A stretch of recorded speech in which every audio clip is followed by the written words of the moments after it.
Welcome and namaste. One of the reflections that comes to me quite often is a very well-known and very compelling and provocative statement by Einstein. And he wrote that, I think the most important question facing humanity is the universe a friendly place? This is the first and most basic question all people must answer for themselves.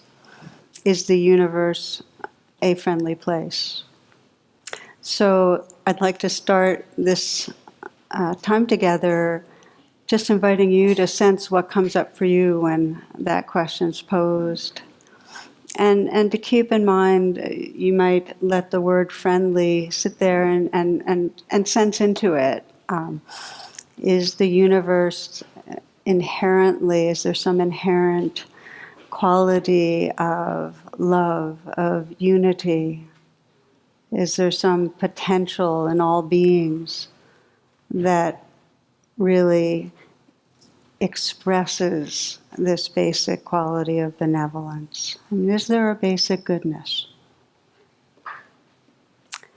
And there's an alternative way to consider it, which is if you really check yourself, do you feel within your own being that there's an intrinsic quality of love, of goodness there? That if you're not caught in reactivity or fear, that's what's there.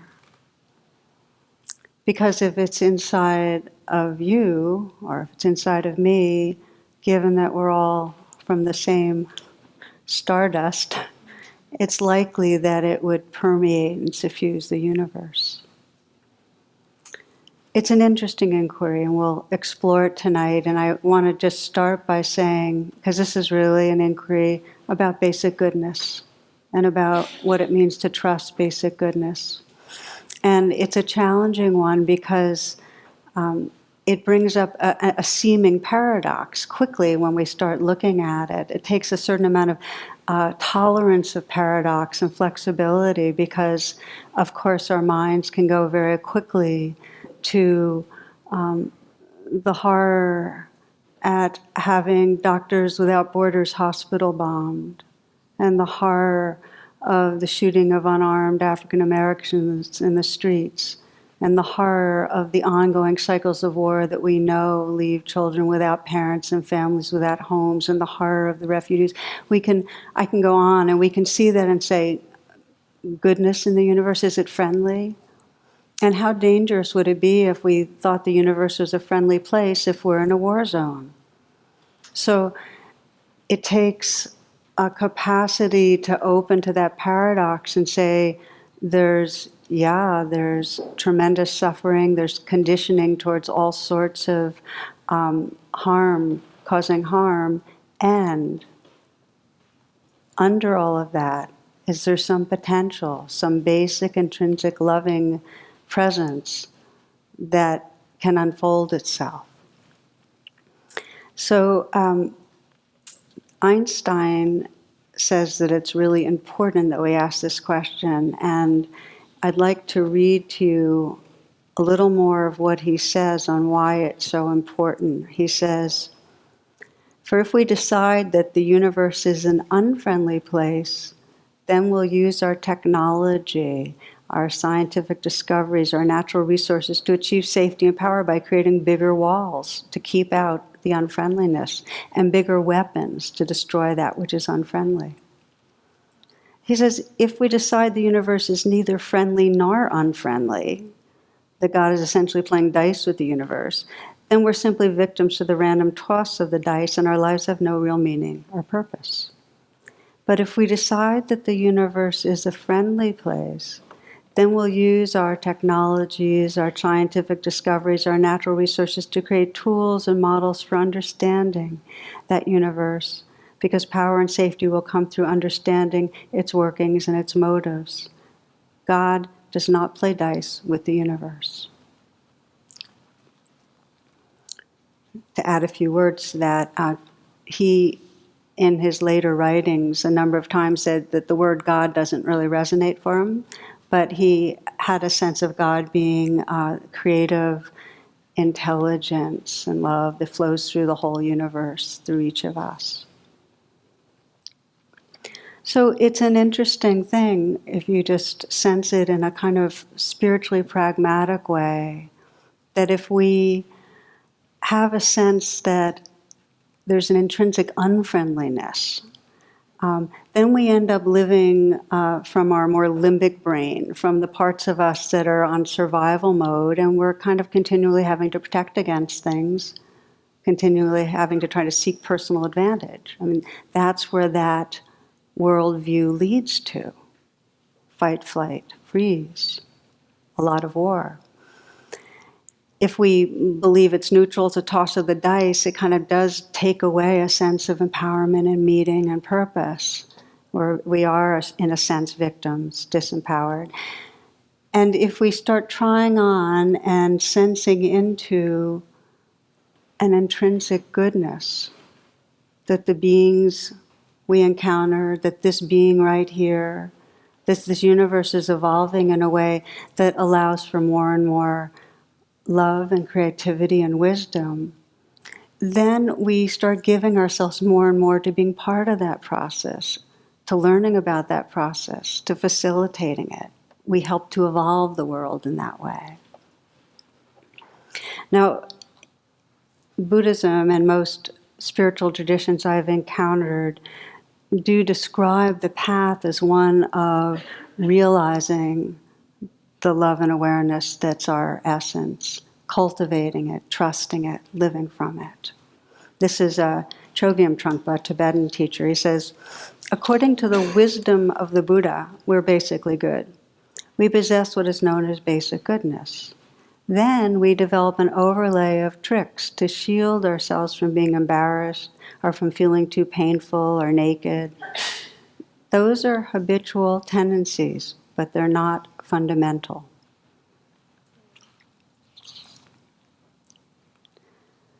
So there's a view here. And again, they're all views. And in a way, I feel like we have to sense into what way of perceiving most brings us happiness and freedom and seems to serve the well-being of others. And there's a view here that there is some sacred, loving awareness that shines through the creation, and that we have, each of us, the potential to perceive that, to discover it within our own beings and live from it. One of my favorite stories I actually heard first when my son was in Waldorf school here in Washington. I think he was in 3rd grade. And it was a story about children in an art class that were 4 at a table, and they were all drawing pictures, and the teacher was rotating around looking at what they were doing, and one little girl was particularly industrious and excited about what she was drawing. And so the teacher watched her for a while and then asked her, so hon, what's that you're drawing? And this little girl said, I'm drawing God. And the teacher kind of chuckled and said, well, no one knows what God looks like. And without skipping a beat, without even looking up, she said, they will in a moment. So it's interesting to me that even from a secular perspective, when we take this kind of inquiry into essence, into goodness, from a secular perspective, evolutionary psychologists are more and more offering the perspective of evolution moving in a direction that's very benign, where we see, and I've been mostly recently thumbing through Steven Pinker's book, The Better Angels of Our Nature. How many of you have been reading that at all? Yeah, a handful. It's thick, dense, and wonderful. It's really worthy to look at. And basically, and Steven Pinker, in case you don't know, is an experimental psychologist and writer, thinker. And basically, his thesis is that as we've evolved over the hundreds and thousands of years, we've become less and less violent. And many people say, wait, how could that be? Look at the world wars and so on. But actually, when you start looking at the facts, over time, we've become less violent. And I'm not going to go into that too much more, but he talks about on the level of families, on the level of neighborhoods, factions, nations, less violent. And that there's an increasing capacity over these years, and you can see it over the last hundreds of years, to act in a collective way, to empathize, to collaborate. There's been an increasing capacity to work together. So it's an interesting frame of reference to start looking at how this has happened, and we can think of really our brain's development and sense that, well, yeah, that makes sense. I mean, we spent eons of time, and we've first had this brain stem and this limbic system that was mostly in fight, flight, freeze, and over time we've developed this frontal cortex and the capacities of the frontal cortex to reason, to empathize, to be able to see a bigger picture, okay? Self-control. So when we begin to explore this, the starting place really is to acknowledge, as I said before, the competing forces that make it really hard to just perceive, and they kind of create a veil over basic goodness. And the beginning of that is to get that for all of us, if we look at evolution again, the emergence of form goes hand in hand with a sense of separation. That all organisms are designed, the brains are designed to sort for difference and to feel separate and to feel like within this membrane of stuff that in here is self and out there is world. And with that sense of separation comes a need to defend and the tendency to attack. So on that level, we're wired to be aggressive and dominant and vengeful and jealous and violent and to seek advantage and be greedy and selfish. And when we look at that, when our attention fixates on that, that brings up mistrust. It's hard to trust our goodness. Okay? And it's easy to fixate on that when you read newspapers. So that's one level. And then we see in human development, as I mentioned, the more recently evolved brain and these capacities for reconciliation, harmony, and helping. And with that, more and more of a sense of interdependence. And as we see evidence of that, that reminds us, oh, there's something we can trust. My sense is that we wouldn't be drawn to meditation unless we had had some glimpses of something that feels, intuits, that there's something unitive and something positive and something good that we're opening to, that's part of what draws us.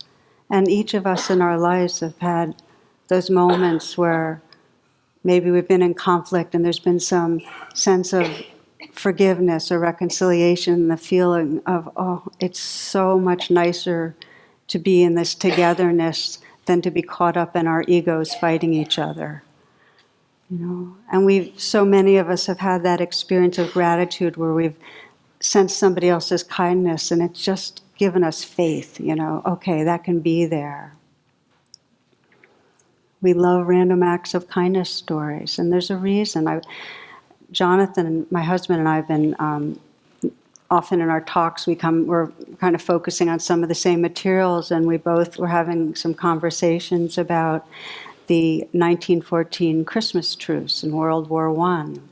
Many of you have heard of it, and if you haven't, it wasn't just at Christmas. There were, even for like a 6-month period leading up, there was truces, small truces along the border. The British and the German troops had a long stretch where they were in quite close proximity. And they could hear each other talking, and they ended up having this kind of consensual breaks where in violence, where they'd give each other a break when they were exercising or doing certain things, or to get bodies, whatever it was. They started cooperating in these ways, and it led up to that Christmas. And it's very, very touching if you watch any of the videos, and I recommend it because there's something about it that to get these humans at war and the amazing possibility of having them on Christmas, singing carols back and forth. I mean, it broke me up when they were singing Silent Night, exchanging gifts, and buttons and taking pictures. And I was looking at myself and saying, well, what is it about this that makes me cry? And it's just, I love goodness. It's that simple, that I just love goodness. And I think we all do. I think we love it because we know it's the deepest truth of what we are, and it's what our prayer is, that it keeps unfolding, that our lives are part of that unfolding. So we have different tendencies towards how much we look towards goodness and trust in it. And it has a lot to do with the first 18 months of our upbringing, our caretakers, to the extent there was caregiving, really, from caregivers. We develop a basic trust. This is, you read about it in Ericksonian psychology and so on, the developmental stages. But you can feel it intuitively that if a young being is taken care of, if there's an attunement from parents to needs, a mirroring of goodness, a sense of understanding, there's a natural feeling of belonging. It's like the world is a safe place and I belong to this world.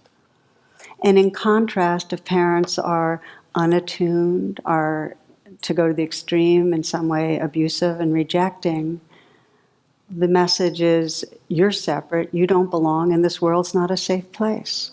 So that's our deepest first imprint.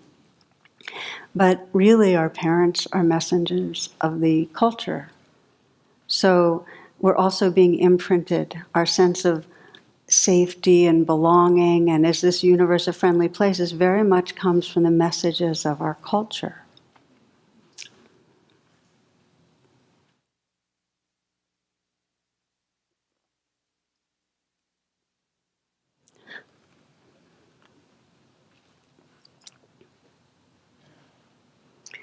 So even though we can understand that our societies have gotten increasingly less violent, there's still a huge amount of limbic fear playing through the culture. I want to name some of it because it's part of what creates in us a sense of it's not a friendly place. And, the messages come through parents, through our schools, our peers, our political system, our justice system, that, you can't trust. You don't fit. There's all sorts of standards we're supposed to kind of meet. And the message is you need to meet these standards. You need to be like others in a certain way. Now, some of you might remember this story. I was walking across a bridge one day and I saw a man standing on the edge about to jump off. So I ran over and said, "Stop, don't do it." "Why shouldn't I?" he said. I said, "Well, there's so much to live for." He said, "Like what?" "Well, are you religious or atheist?" He said, "Religious." I said, "Me too." "Are you Christian or Buddhist?" He said, "Christian." I said, "Me too." "Are you Catholic or Protestant?" He said, "Protestant." I said, "Hey, me too." "Wow, are you Baptist Church of God or Baptist Church of the Lord?" He said, "Baptist Church of God." I said, "Me too." He said, "Are you Reformed Baptist Church of God?" I said, "Yeah, me too." Well, it goes on and on. "Are you Reformed Church of God, Reformed of 1915 or Reformed of 1879? He said, "Reformed of 1915. I said, "Die, heretic scum," and pushed him off. Isn't that terrible? I mean, really. But you get the idea. It's like we get really comfortable with people that look like us, that believe like us, right? And to the extent there's difference, that person becomes less and less real, less and less somebody we can feel empathy towards. And we're in a culture that has all sorts of standards about how we should be. And it leaves many, many, many of us in the culture feeling like we're not okay. It's especially true because the dominant culture says, you have to be, white, you have to have certain kinds of successes, you have to have a certain kind of body, You have to have a certain kind of intelligence. I mean, it goes down the line in order to really fit. I think a lot about, gender and the messages of how we're supposed to be in our particular gender, our body, what a male body is supposed to be like, our female body. And of course, Dave Barry shines a good light on it. Here's what he says. He describes being puny all his life. He says it was very painful for a male. He said, I totally missed the boat to Puberty Island. I was this hairless dweeb with a voice in the Pinocchio range. One day, my mom, bless her heart, had a talk with me. She told me that girls were not interested only in looks and that qualities that really mattered were brains and a sense of humor. That little talk was long ago, but it taught me an invaluable life lesson I've never forgotten. Moms lie when they have to.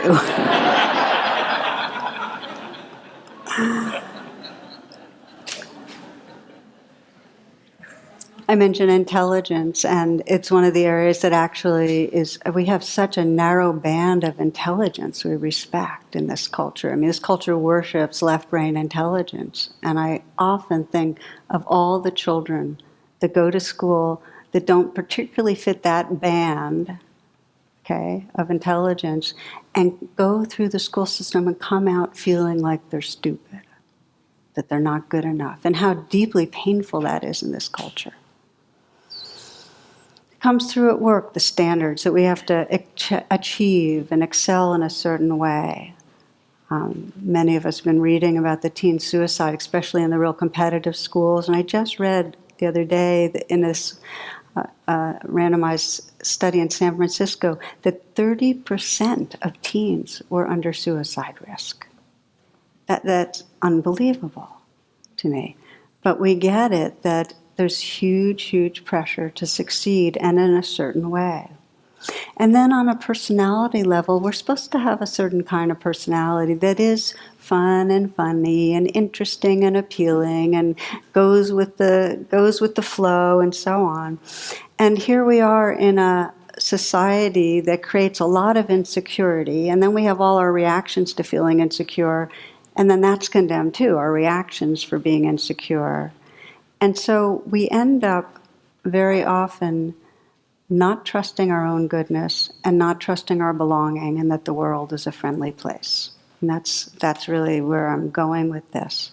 Many of us live with that distrust.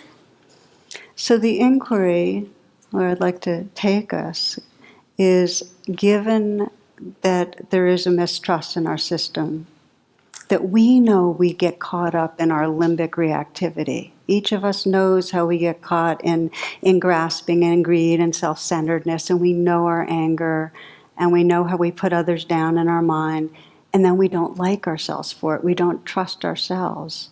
We know that. How do we move from that to a sense of feeling where that basic goodness is in ourselves and others, and nourishing it, and cultivating, and calling on it, and calling it out of others? How do we evolve ourselves? So I'm going to go over 3 kind of domains of spiritual practice that evolve us in this way. And one is what we do often, is the practice of mindfulness, of being able to bring a mindful and kind attention to where we get stuck in limbic reactivity. So we get that that's not who we are. Okay? That's the first one. The second one are the heart practices that directly reveal to us the tenderness and openness of our being. And then the third is really ways that we then act from that loving presence that deepen our trust. I'm going to use as my main example of the distrust to trusting movement myself, because it was so pronounced for me. As many of you know, I lived in an ashram, a spiritual community, for 10 years, or really more like 12. And very early on, I went in right after college, so I was in my early 20s. Very early on, some of the women started having regular kind of women's group meetings, sensitivity type group meetings. And I had been, in those early days, found myself getting really down on myself. In the yoga ashrams, the philosophy had a lot to do with kind of climbing a ladder to perfection, getting more and more pure and more pure, and leaving, pushing away and leaving behind the shadow, the dark parts of ourselves. And I was just terrifically aware of how much that shadow was not far behind at all. It was like all over the place. And getting more and more down on myself. And I remember at one of these groups, I was so aware in that particular week of how much I was kind of numero uno. I was not thinking of the whole world, how much I was self-absorbed, how much pride I had in terms of I was very competitive as a yogi, trying to be the best yogi around, and then also how judgmental I was in so many ways. So when I was in this group, I remember at one point making a confession. And I basically said, I don't trust myself. I said that at the core, I don't think I'm a really good person. And it was really, really jarring. I mean, because I named the main thing. I didn't trust myself. It wasn't like I said, I don't trust, it's like, yeah, I'll sometimes get angry or this or that. I don't trust that I'll always be nice. It was at the core, I don't trust myself. So I don't remember anybody's response, because when we're in a very big emotional state, usually the world kind of fades into the distance and all we're feeling is that. So I remember going back to my room, and I was just in touch with core shame. And I just stayed with it. I just opened to it and felt the shame, the waves of it, and then the grief that I was living with so much shame.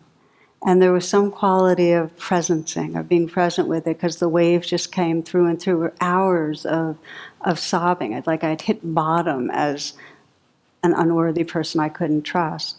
But in staying with it, there started to being a quieting. The waves of grief kind of passed. And in that space of silence, as happens, there was a quality of just tenderness that arose. And during that time, I had kind of started viewing through different eyes. Had this sense that I'm not alone. I mean, we all have these egos, these tendencies. I mean, everybody gets self-absorbed. Everybody wants to try to be the best or not look bad. It just came much clearer I wasn't alone. But more than that, in the quietness and in that space, I sensed just a simple, loving presence that felt more true, more essence, more intrinsic than any of the changing mind states that I was so judgmental of. So this brought up probably the strongest aspiration I could have called on, which was to look towards that goodness, to unfold it, to trust it, to live from it, to open to the waves that I judge and open to them with as much presence and kindness as I could, but to trust the goodness. And that really gave rise to the book Writing Radical Acceptance, that we not believe the trance of unworthiness, not believe our thoughts, trust what's really behind the veils. So over the years, what I've kind of witnessed is a shift in identity. And when I was in that torment, my identity was organized around being selfish or self-centered or competitive or judgmental. And then over the years, those qualities stayed. They stayed. I mean, I can see all the stuff arising all the time, and that's just not what defines me. And I've seen the same for all those that are practicing mindfulness and presence. It's that there's a shift in identity. It's like these waves that seemed like me are still there, but there's more of a sense of that vastness and tenderness of the ocean that I know is the deepest truth. So I mentioned 3 paths, and one of them is just what I've been describing, bringing presence to the waves that are going on until you start sensing in that presence a quality of tenderness and awareness and love that you know is more the truth of yourself than any story. That's one of the pathways. The second key pathway is to purposefully awaken the heart so that you can experience that goodness directly. And seeing our own goodness is a really, really essential practice on the path. And it's essential because we have such strong conditioning. Each one of us has this conditioning to, it's the negativity bias, to really fixate, as I had in my 20s, really on what's wrong. So it takes a real practice, it takes a real training. And I'd like to do a little bit of that second genre of path right now, if you will, just to put down notes and the like. So this is really, how do we wake up to our goodness?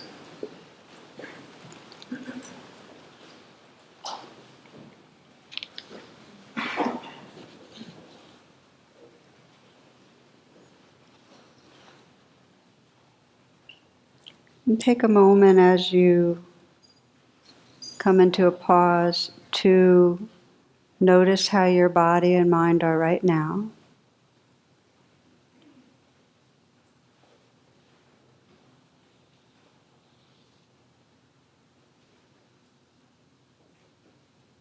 Offer mindfulness, presence to whatever's going on.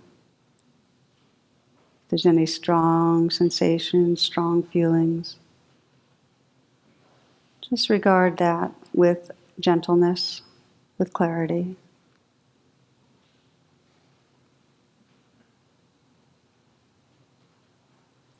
The power of mindfulness is that when the waves arise, if you notice them and regard them with tenderness, you shift from being identified with the waves to being that compassionate presence, that witness, still engaged, but not hitched.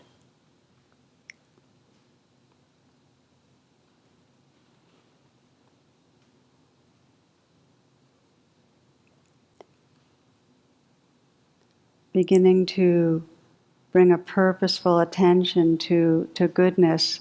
Another way that we sometimes describe it as positive neuroplasticity, that we have patterns already in our brain of how we regard ourselves, and yet those patterns are changeable. And so you're practicing in a way that can alter these pathways. For this particular practice, beginning by bringing to mind someone that you love and that's easy to love. And it could be a sister, friend, father, child. It could be an animal, your dog or your cat. It could be a deity, spiritual figure.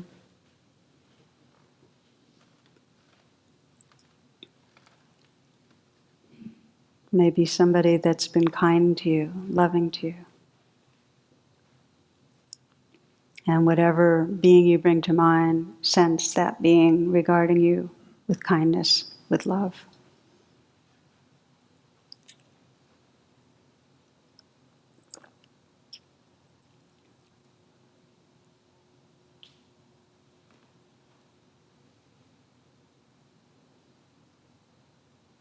And let yourself attune to the goodness in that being.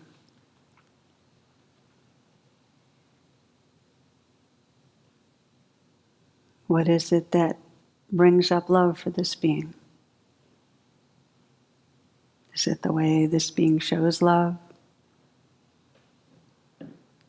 Aliveness, gentleness, patience, wisdom, humor. Just attune to that goodness and feel your loving. Feel your appreciation. Feel it in a visceral way in your heart. You might even mentally whisper "thank you" and whisper the being's name.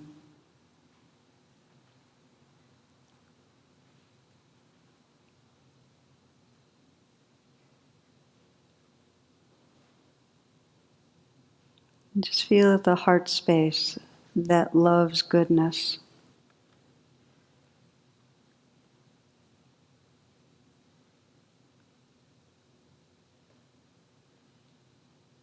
Sense how this heart space includes appreciation of beauty. Sense the goodness that you love.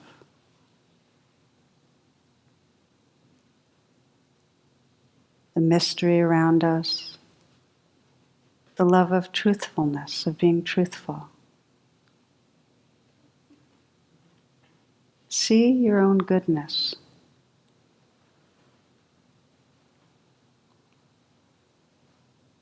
Who you are when you're sincere.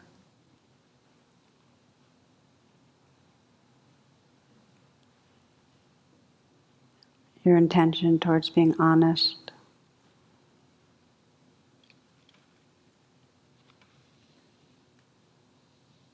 Your capacity to be awed and inspired. See your goodness and know that it takes courage to honor your own goodness. We have a lot of conditioning to fixate on the negative. This moment, see if it's possible to choose to look towards the goodness. That innocence in you that loves to love.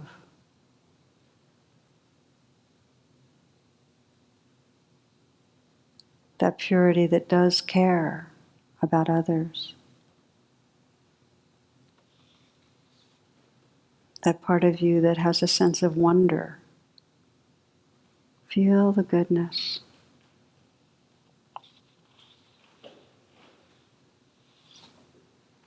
And sense what it would be like if you really trusted in this as essence. Trusted in this that lives through you, this awareness, this loving awareness, and trusted that it lives through all beings. It's the spirit that animates all beings. That the conditioning towards fear and grasping are the waves on the surface. But you can sense this depth and stillness and vastness of loving presence.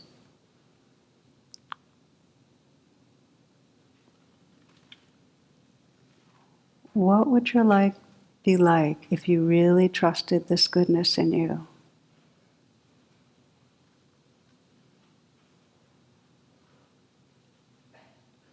Who would you be? Who would you be if you trusted the basic goodness and beauty that lives through you?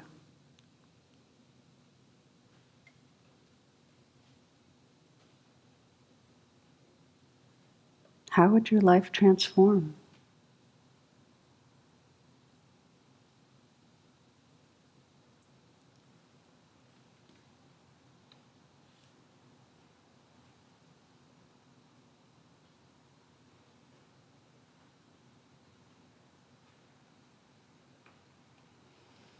And taking a few full breaths as you're ready, opening your eyes.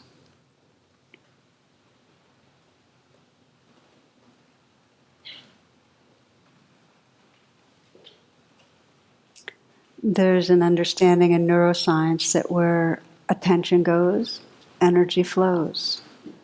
And if you took time each day to bring your attention to your own sincerity, to your own love of goodness, if you took a time each day to pay attention to how light shines through other beings, that's the energy that would start flowing more and more and really change the neural pathways in your brain and the experience of your heart. Meditation, the mindfulness we practice of the waves that are difficult and the kind of ways that we're just doing right now of really directly waking up the heart, these practices are an evolutionary strategy to evolve us, to bring out our potential. It's like evolution built in to us, these capacities, and these capacities to find strategies to activate the capacities. In fact, for the first time in our history, we're actually able to affect the pace of our own evolution by choosing to meditate. And when I say meditate, I don't mean narrowly on a cushion necessarily. I mean being with each other and paying attention on purpose in ways that we see who's there. Being with each other and on purpose speaking in ways that help another to trust themselves. Being together in ways that really honor, that past the mask, there's this one being looking out through these eyes and listening with these hearts. Story for you.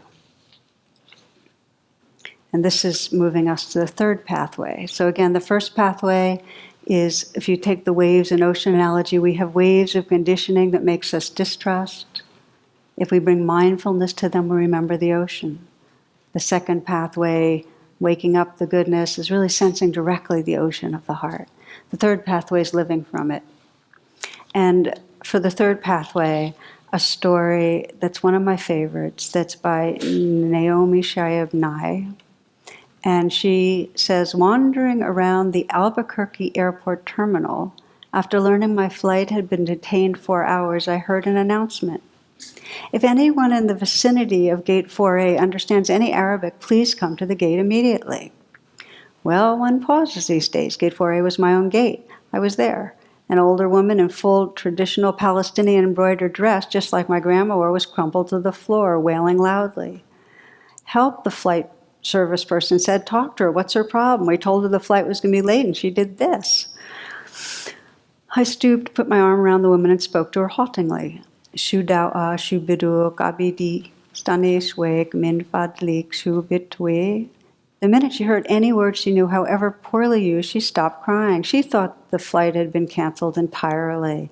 She needed to be in El Paso for major medical treatment the next day. I said, you're fine, you'll get there. Who's picking you up? Let's call him. We called her son, and I spoke with him in English. I told him I'd stay with his mother till we got on the plane and would ride next to her, Southwest. She talked to him. Then we called her other sons just for fun. Then we called my dad, and he and she spoke for a while in Arabic and found out that, of course, they had 10 shared friends. Then I thought, just for the heck of it, why not call some Palestinian poets I know and let them chat with her? This all took to about 2 hours. She was laughing a lot by then, telling about her life, patting my knee, answering questions. She had pulled a sack of homemade mamoul cookies, little powdered sugar, crumbly mounds stuffed with dates and nuts, out of her bag, and was offering them to all those at the gate. To my amazement, not a single person declined one. It was like a sacrament. The traveler from Argentina, Mom from California, the lovely ones from Laredo, we were all covered in the same powdered sugar and smiling. There's no better cookie. And then the airline broke out free beverages from huge coolers, and 2 little children from our flight ran around serving us all apple juice, and they were covered with powdered sugar too. And I noticed my new best friend, by now we were holding hands, had a potted plant poking out of her bag, some medicinal thing with green furry leaves. Such an old country traveling tradition. Always carry a plant, always stay rooted to somewhere. And I looked around that gate of late and weary ones and thought, this is the world I want to live in. The shared world. Not a single person in this gate, once the crying of confusion stopped, seemed apprehensive about any other person. They took the cookies. I wanted to hug all those others too. This can still happen anywhere. Not everything is lost.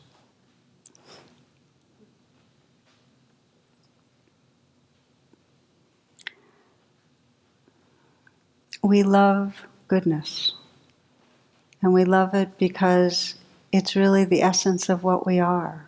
It's a kind of homecoming. We want to trust, and it's really our potential to keep waking up in ways that let us know We do belong.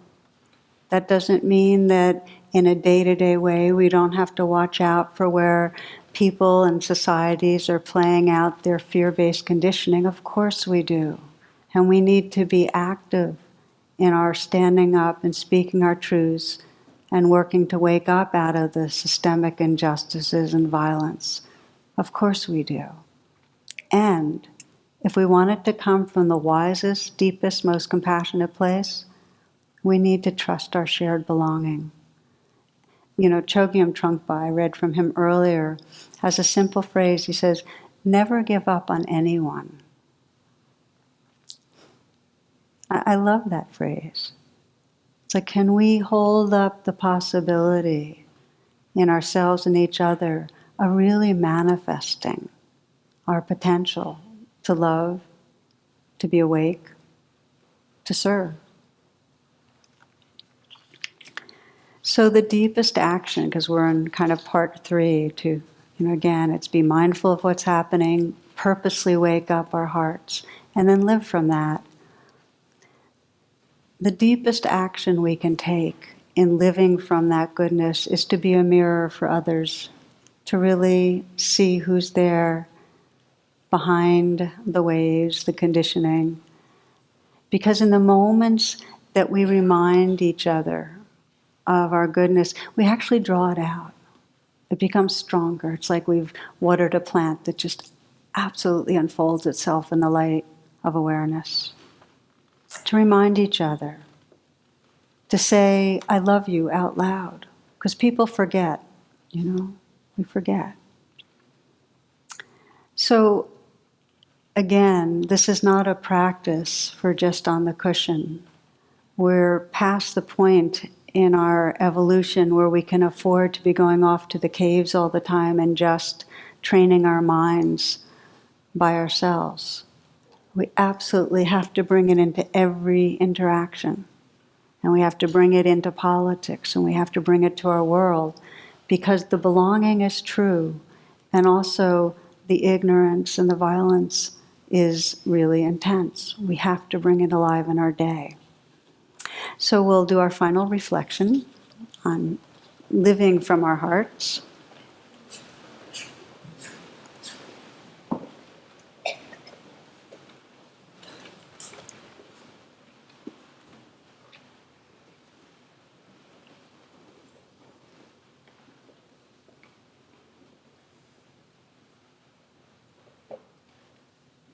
And as we did before in this pause, just take a moment to relax whatever might have contracted and tightened in your body. See what wants to soften.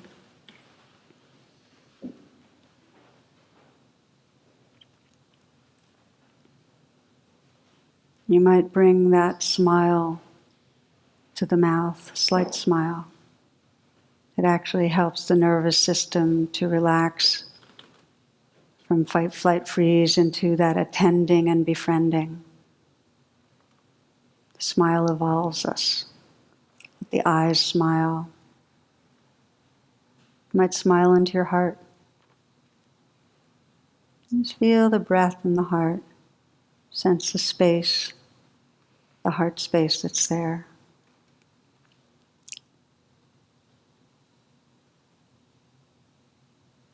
And as we did earlier, you might bring someone to mind that you love, that you appreciate.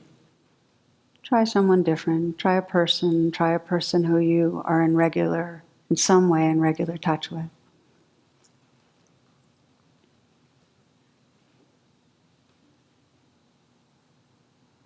Someone you care about, and bring them right here, right close in.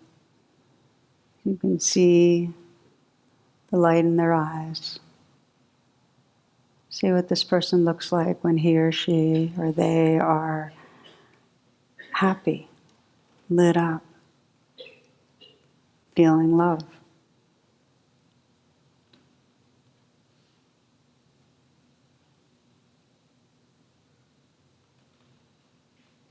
And imagine in some way that you're a mirror of goodness, that you can let them know their goodness. Let them know something you see, something you appreciate.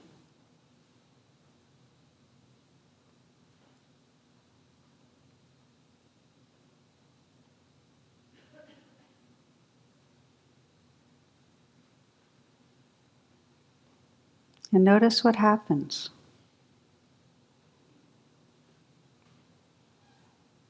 When you appreciate another's goodness, what happens to that person?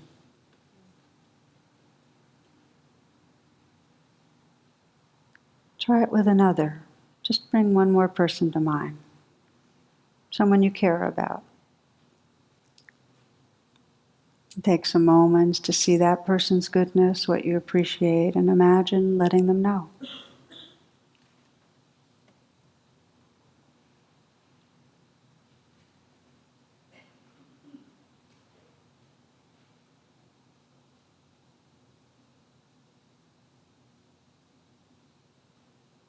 Sense what happens when you let them know.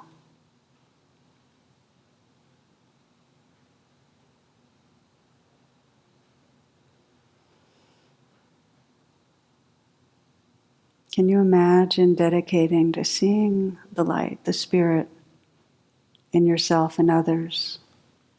Can you imagine today or tomorrow, in action, letting somebody know what you appreciate, giving that gift? This is the poet Hafiz. He says, admit something. Everyone you see, you say to them, love me. Of course, you don't do this out loud, otherwise someone would call the cops. Still, though, think about this great pull in us to connect. Why not become the one who lives with the full moon in each eye, that is always saying, with that sweet moon language, what every other eye in this world is dying to hear?